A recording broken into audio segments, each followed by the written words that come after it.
बहुजन समाज पार्टीकडून प्राध्यापक निवृत्ती बनसोडे यांनी दाखल केला जालना लोकसभेसाठी उमेदवारी अर्ज। बसपाकडून प्राध्यापक निवृत्ती बनसोडे जालना लोकसभेच्या मैदानात।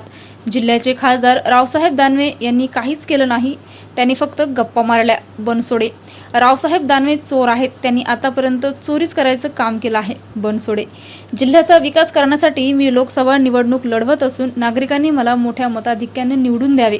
प्राध्यापक निवृत्ती बनसोडे यांचे नागरिकांना आव्हान। बसपाकडून प्राध्यापक निवृत्ती बनसोडे यांनी आज त्यांचा नामांकन अर्ज जिल्हाधिकारी तथा जिल्हा निवडणूक निर्णय अधिकारी यांच्याकडे सादर केला। जिल्ह्याचे खासदार रावसाहेब दानवे यांनी काहीच काम केलं नाही, त्यांनी फक्त गप्पा मारल्या असा आरोप प्राध्यापक निवृत्ती बनसोडे यांनी दानवे यांच्यावर केलाय। रावसाहेब दानवे चोर आहेत, त्यांनी आतापर्यंत चोरीच करायचं काम केलं असल्याची टीका बनसोडे यांनी केली आहे। या जनतेचा आणि जिल्ह्याचा विकास करण्यासाठी मी लोकसभा निवडणूक लढवत असून नागरिकांनी मला मोठ्या मताधिक्याने निवडून द्यावे, अशी प्रतिक्रिया प्राध्यापक बनसोडे यांनी दिली आहे। मी प्राध्यापक निवृत्ती विश्वनाथ बनसोडे जालना लोकसभा मतदारसंघातून उमेदवारी अर्ज म्हणून बहुजन समाज पक्षाकडून भरलेला आहे। सर्वप्रथम मी बहनकुमारी मायावतीचे शतशत धन्यवाद व्यक्त करतो की माझ्यासारख्या सर्वसामान्य कार्यकर्त्यांना लोकसभेची उमेदवारी दिलेली आहे। आणि या भारत देशामध्ये बहुजन समाज पक्ष हा 3 नंबरचा पक्ष आहे आणि बहनकुमारी मायावतीजी या उत्तर प्रदेशसारख्या राज्यामध्ये 4 वेळेस मुख्यमंत्री राहिलेले आहेत।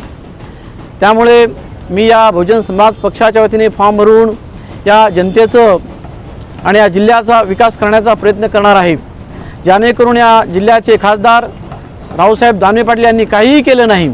आतापर्यंत त्यांनी फक्त गप्पा मारलेल्या आहेत। रावसाहेब दानवे हा चोर आहे, कारण का आतापर्यंत त्यांनी चोऱ्याच केलेल्या आहेत। चोर करून ते सगळ्याला लुटलेला व्यक्ती आहे आणि जनतेला सुद्धा लुटतो आहे। म्हणून मला एक जनतेला आव्हान आहे की बहुजन समाज पक्षाच्या वतीनं प्राध्यापक बनसोडे सर हे उभा आहेत आणि यांना तुम्ही प्रचंड मताने निवडून द्याल, अशी मी जनतेची अपेक्षा करतो।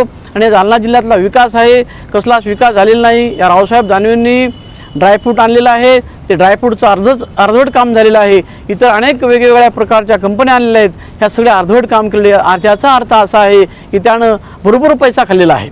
म्हणून माझी एक जनतेना सर्वसामान्य मतदारांना अशी विनंती आहे की त्यांनी एक बहुजन समाज पक्षाला मतदान करावं आणि माझ्यासारख्या सर्वसामान्य कार्यकर्त्याला प्रचंड मताने विजय करावा, ही एक माझं नम्र आव्हान आहे जनतेला। काय अजेंडा असणार तुमचा? मला जर जनतेनं चांगल्या मतानं विजय केलं तर मी निश्चितच या जालना जिल्ह्यातील नगरपरिषद असतील, नगरपंचायत असतील, महानगरपालिका असतील, यामध्ये जे सावळा गोंधळ आहे तो मिटवण्याचा प्रयत्न करेल। पाण्याची अनेक मोठ्या प्रमाणात समस्या आहे जालना जिल्ह्यामध्ये, ती समस्यासुद्धा मिटवण्याची प्रयत्न करेल आणि अनेक PR कार्डसुद्धा देण्याचा प्रयत्न करेल, कारण का आतापर्यंत भरपूर लोकांनी PR कार्डसाठी अर्ज केलेले आहेत। अनेकांनासुद्धा म्हणजे भरपूर लोकांना किंवा झोपडपट्टीधारकांना PR कार्ड भेटलेलं नाही, त्यासाठी मी प्रयत्न करत आहे। युवकांसाठी काय करणार आहे? युवकांसाठी काय अजेंडा आहे तुम्हाला? युवकांचा अजेंडा आता सगळा युवक देशोधडीला गेलेला आहे।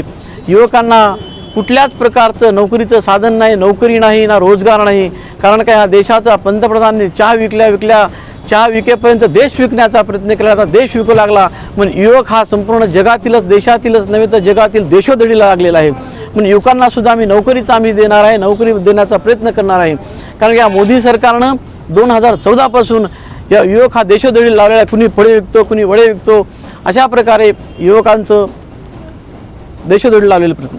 काय वाटतं तुम्हाला, किती लीड मिळेल तुम्हाला? मला तर असं वाटतं जनतेचा मला जर सपोर्ट केला तर भरघोस मताने निवडून यायचा। नाव सांगितलं? मी प्राध्यापक निवृत्ती विश्वनाथ बनसोडे, बहुजन समाज पक्ष।